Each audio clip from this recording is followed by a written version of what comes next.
نبدأ الكلام بذكر الله ونصلي على الحبيب ويا رب الجميع يكون بخير. النهارده يا جماعه انا هفرجكم واحنا بنهوي الحمام، عشان زي ما انتم شايفين الجو حر والدنيا نار.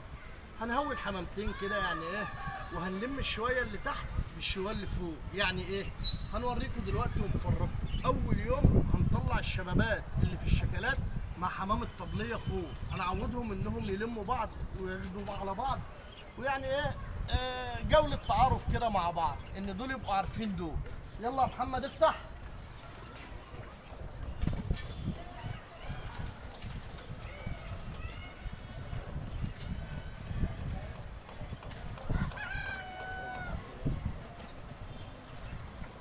نسمي الله. يلا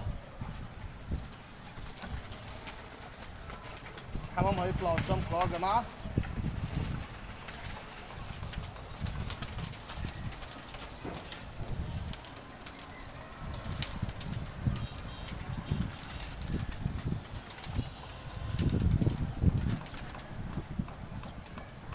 احنا كده كده مهويين اللي فوق، يعني اللي فوق احنا فاتحين لهم بيتهووا.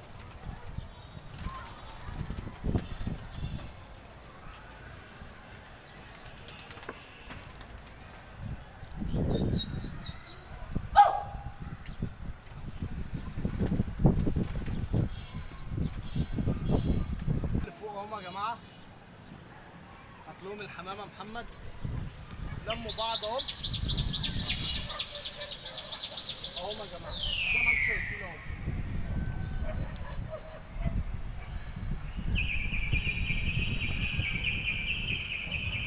اللي تحت مع حمام الطبليه اللي فوق لامين بعض اهم، وبدورهم حوالين الطبليه كده في الايه، في الحنايه. زي ما احنا شايفين الشبان بتفركش منهم اهي، عشان لسه ما هماش عارفين دول.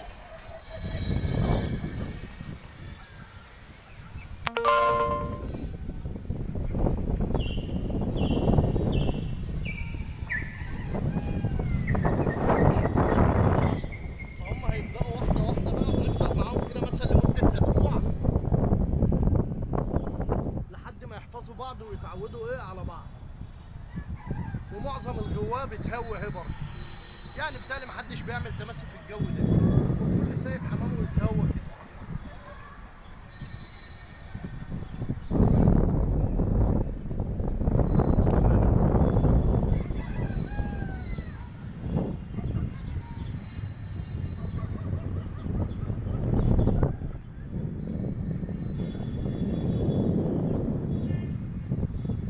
هم ما شاء الله اول مره يلموا بعض اهم.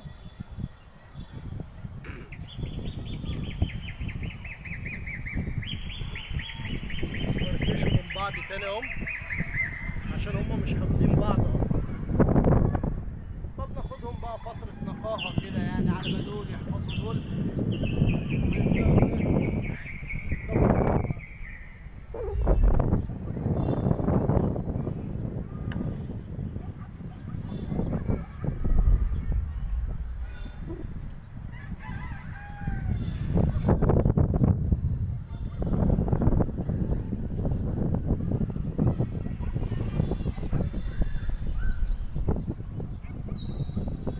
سابوهم خالص.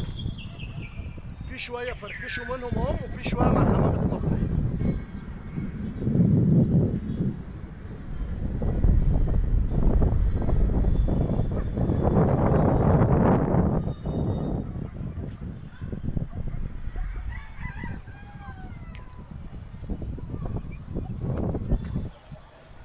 زي ما انتم شفتم اهو يا جماعه، وان شاء الله يا رب الكلام يكون بيعجبكم. واتمنى لو كلامي بيعجبكم وفيديوهاتي بتعجبكم تفعل الجرس وتخش القناه وتشترك عشان يوصلك كل جديد.